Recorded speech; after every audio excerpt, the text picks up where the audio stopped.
Hey, good morning from the office. I'm your host, BKP. It is great to be here on Wednesday morning. I got to say that so I remember there was a Monday, but we were not here. So, it's Wednesday, okay? Rushing through the week, headed into the weekend of baseball. Now, does that surprise you here? We will be broadcasting the 12-year-old Fannin Park and Rec baseball tournament Thursday, Friday, Saturday, and Sunday. Okay, I tell you, I will do. Josh is saying I think he will do anything he has to go watch somebody play baseball. Do you get that impression, Josh? Yeah, and I'm okay with it. Yeah. See, I knew it. We go and we watch a lot of baseball. Nothing wrong with that. Exactly. So anyhow, we're going to be Thursday, Friday, Saturday, and Sunday, FYNTV.com and Facebook, so follow us there. But moving right along, Wednesday morning here, let's tell them how they can get in touch with the show. There is our phone number. That's a 24-hour, 7-day-a-week hotline right there. You can text me during the show. There's our email address. Tell me what you think. Send us information. A lot of people use that email address to send us community information. And also the social media ways you can follow our show. It says it's 60. Is that 65 or 66? I will need glasses. That's a 65 at 8:02 this morning in LJ, Georgia. So that all being said, yesterday, I don't want to go into the content, but yesterday I received a very nice text message from a business owner in Towns County, so I appreciate you there, one of our viewers and a business owner there. So last night, I'm going to get into the big stuff, I promise. We're going to get right into it. But last night, give me number 34. This, I tell you what, I love all these kids. I went to the Fannin County. That's Chandler Kendall. All right, just leave the guy up. He got the most valuable. It's equal to, I forget what coach called it last night, 3 Diamond Award, but they said it was equal to most valuable player. That's the guy right there, Chandler Kendall, most valuable player of Fannin County High School baseball team, Rebels 2019. Won a lot of awards last night. Fannin County has 5, Josh, count them, 5 all-state players. Not just all-region, all-state, okay? Now, it's not until June 3rd we find out if they made first team or second team. So these guys, oh, wow, I'm going to mess it up, but I'm going to take a chance at it. Hunter Gray, Chandler Kendall, Matthew Shira, Gabe Buchanan, and I'm going to say Carson Beavers. That's 5, right? Yeah. I'm going to say, I'll see if I got it right. I don't remember. They made all state. It won't be, coach said it won't be, and I might be in trouble. I don't remember if he, I remember Josh if he said for the media not to say anything yet. I might forget that part. But no, I think what he did is tell us is it won't be till June 3rd that we find out in the 5 that made all state if it's first team or second. Chandler's headed out to the Hoptown Hoppers. I have been on their website all morning. He left this morning. We want to wish this young man well from Fannin County. It's a wooden bat league, Ohio Valley League highlights right there. You can keep up with it. The Hoppers, the Hoptown Hoppers, and it's a bat league in the Ohio Valley. And if you click on the roster, a wooden bat league, and I'm really proud to see Chandler Kendall, incoming freshman, going to Tennessee Wesleyan. He is on that team this summer playing wooden bat. So congratulations, Chandler. We wish you well, and we're going to keep up. Now, I will tell you something. Now, I'm looking at the screen so I can see him. So if you are watching, you understand. When I click on your name, you got it? All the stats are blank because today's your first day. And I'm going to click on those stats every day, Josh. See what they are. We're starting fresh. Wooden Bat League. So take Chandler down. Congratulations, Fannin County. God, Coach Stone can talk. I didn't think he could say a word all year. That thing started at 6 o'clock. We got out there at 9:30. I tell you what, Josh, he just loves those kids. He couldn't stop talking about those kids. There you go. All right, now moving right along. Where do you go first? How about, before we get into a lot of the subjects, how about Netflix, right? Netflix saying they're going to, you can click on Netflix warns Georgia, and you just get like, I'm going to say, no exaggeration, 25 articles in a row. And this is the Huffington Post, but there's so many of them out there. Give me number, and we'll get a more detail on this a little bit later. Give me number 34, okay? Number 34, Netflix warns it may rethink entire Georgia investment over abortion law. Now, let me ask you this, okay? Did Netflix come to Georgia under the impression we had the most aggressive abortion availability in the country? Did they? Did they come to Georgia because we are a red state, supposedly, and supposed to be conservatives? Why did they come to Georgia in the first place? Why is the movie, TV, film industry, I understand, a $9 billion operation in Georgia? Why? Could it be they make billions of dollars? Could it be? Could it be that their profits are through the roof in Georgia? Could it be some of these movies, Guardian of the Galaxy? There's so many that have been filmed, or parts of these movies filmed here in Georgia. Not to go into great detail, Captain America. Is it possible they came here to make billions and billions of dollars? Is there any possibility? Did Georgia offer everything they want? Did Georgia offer the most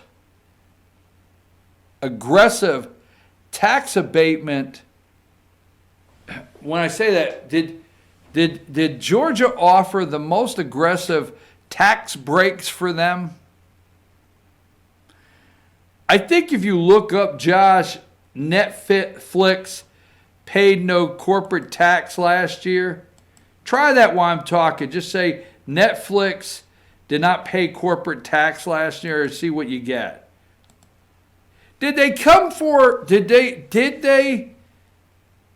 great tax advantage or abortions? Did they come because Georgia, we don't have all the restrictions on them, that they could just travel into our mountains and travel down to the beach and travel anywhere in the state and basically set up their cameras, and they don't have to get a bunch of permits? They don't have to go into an area, get a bunch of permits, and have a bunch of inspections on their sets and things like that. Could it be possible they're here because we do not over-regulate them? That cost a lot of money. Could it be possible they're here because they make billions of dollars? Could it be possible that we have given them over $1 billion plus in tax advantages? Netflix warns it may rethink entire Georgia investment over abortion law. Now, I'm going to say something very controversial. here, obviously. One, we're talking about abortion. You just can't get around it. Netflix has vowed to fight Georgia's new heartbeat abortion law in court alongside the American Civil Liberties Union, and if need be, reconsider the company's whole reinvestment in the state. In a statement to Variety published Tuesday, Chief Content Officer Ted Sarandos, that is possibly him, sounded the alarm on the law banning abortion once cardiac activity is detected in an embryo, which bill sponsors inaccurately refer to a heartbeat bill, fetal heartbeat, that typically occurs around 6 weeks in pregnancy, often before a woman knows they're pregnant. Here is their statement. We have many women working on productions in Georgia whose rights, along with millions of others, will be severely restricted by law. That's what he says. It's why we will work with the ACLU and others to fight in court, given the legislation has not yet been implemented. We'll continue to film there while also supporting partners and artists who choose not to. Should it ever come into effect, we'd rethink our entire investment in Georgia. Is it possible Netflix and some of the production companies would have a business concern that if one of the women working on their production happened to come up pregnant on Tuesday and say, boss, by the way, I know you got $10 million invested in this show, in this film, and I know we're not even halfway through, but I'm pregnant. I don't know. What if? Folks, they are not leaving. Let's just put it there. They're not leaving. They're not going anywhere. They came here for the tax advantage. They came here for the billions of dollars they are making. They came here because we are not overregulated, and they are not going to leave. Do not worry about this. This is an entire play to put fear in Georgia, okay? And this is entirely created by the Democrats to try to move Georgia blue in 2020, period.